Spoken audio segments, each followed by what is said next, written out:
Steroids in baseball have been prevailing in the game now for 15 years. According to John Hellman in his article called "Let Juice Loose," I happened to make the acquaintance of a sports agent who represented athletes both professional, baseball and football, and amateur track and field and bicycling.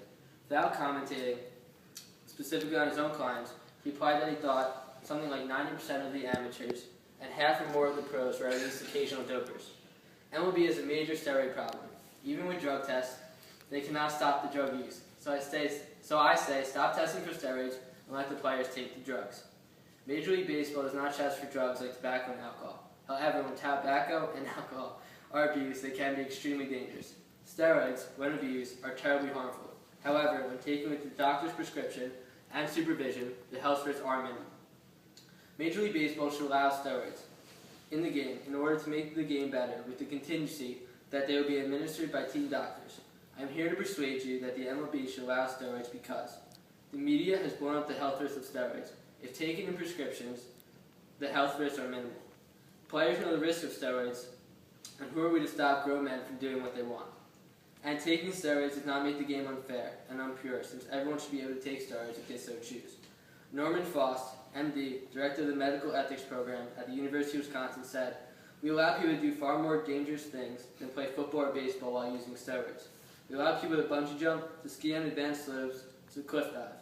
I don't think we could go down a path in which we restrict and even criminalize behaviors just because they have health risks. And steroids are so low on the list of drugs or diets that cause serious harm, I don't understand why we would start there." When steroids are taken in prescription and monitored by doctors, they can be safe. Steroids in the MLB will only be given by team doctors. This will be the only place you can get them, thus to prevent abuse. Short-term risks for steroids are premature balding, hair loss, dizziness, mood swings, and high blood pressure. But you can find many of these risks in tobacco and alcohol.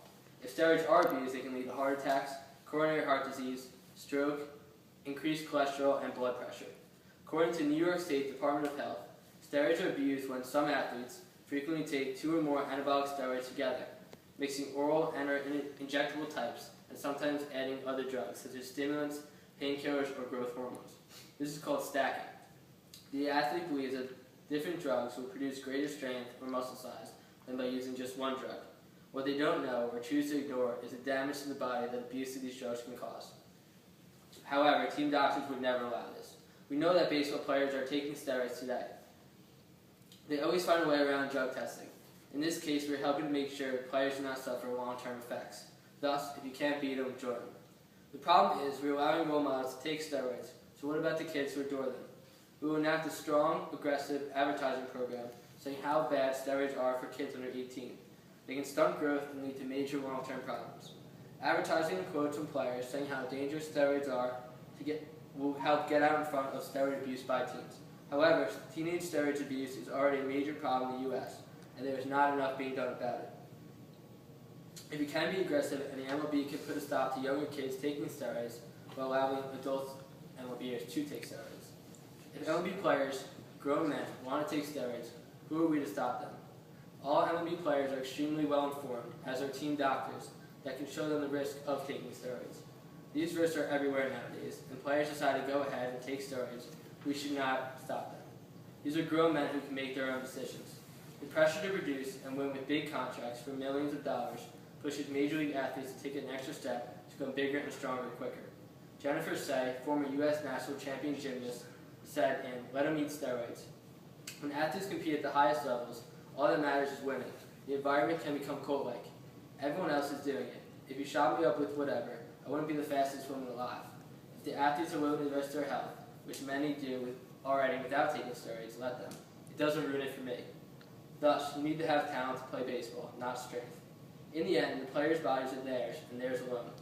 They are the only ones looking out for their best interests, so if they want to take steroids, we as a community and the MLB should let them. Baseball purists state that steroids make the game unfair, and records would be tarnished, and steroids give players a competitive advantage. What exactly is fair? According to one study of more than a dozen baseball players who have undergone laser eye surgery, the players are likely to see substantial improvements in batting average and power. That's by Let Juice Loose.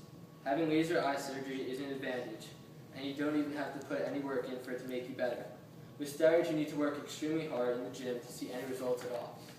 Tommy John surgery, a reconstruction of the elbow, allows pitchers to heal in 1 year and come back throwing harder and stronger than ever before.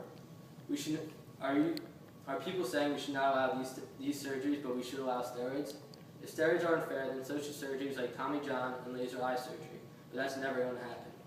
Steroids should be determined just as fair as having one of these steroids. Purists of baseball believe that if you take steroids, you should have no records and not be allowed in the Hall of Fame, a goal for every baseball player. However, players need to update themselves with the times. They need to get better and not worry about records early in their career. Training methods are so advanced, with diets and nutrition, baseball players are much stronger than older players, even without steroids. Steroids in baseball should be allowed, plain and simple. The risks of steroids are minimal compared to what the media portrays of them. They are not worse than tobacco or alcohol, even if taken in a prescription. Players are well educated on the risks of steroids. They are grown men and should have the choice to take them or not. Taking steroids does not make the game unfair or not pure. Players are just adapting to the times. The main reason I believe players take steroids and why it's admitted users like Andy Pettit take steroids is to get back on the field faster. There is no direct correlation between steroids and home runs. They may help strength, but the true correlation in home runs is bat speed, talent, which is natural, and hand-eye coordination. Strength is important, but not a major factor. In the end, the most important thing is health of the players. If you look at the research, steroids health risks is taken as a prescription and not abused, the risks are minimal. Long term, the risks are no worse than alcohol or tobacco use, which are both obviously illegal.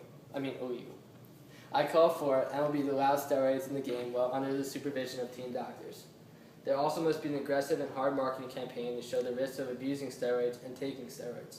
If you are not an adult, so we don't send a negative message to kids.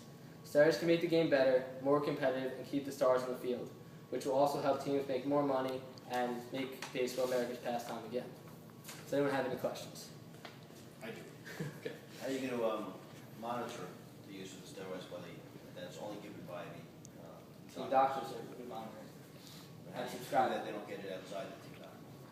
They would be able to get it from any team doctor, so why would they get it from someone else? Yes. How are they allowed to take steroids, like high school players, or is there any regulation just major league players? It would be just major league players. There's an aggressive strategy to stop high school players. Why are they stopping high school players, not major league Because players? they're under 18 and it hurts their bodies because their bodies So are can fully college developed. players take steroids? Or minors? I know 18-year-olds. It's minors. No, but I'm saying, can college players take steroids? No, that's supposed to be MLB. They have no team doctors to prescribe them. What happens if a player on steroids in college becomes a major league player because he got better swing speed? You don't know how to monitor this. I understand what you're saying. Their bodies aren't fully developed yet, so Okay, that's fine. fine. Thank you. They're not supposed to. Jess, you had a question? Nah. Alright. What about Bryce Harper? He's only 19. Can he take steroids? He's in MLB, so yeah. Good. Terrible question. That was a good Alright. question.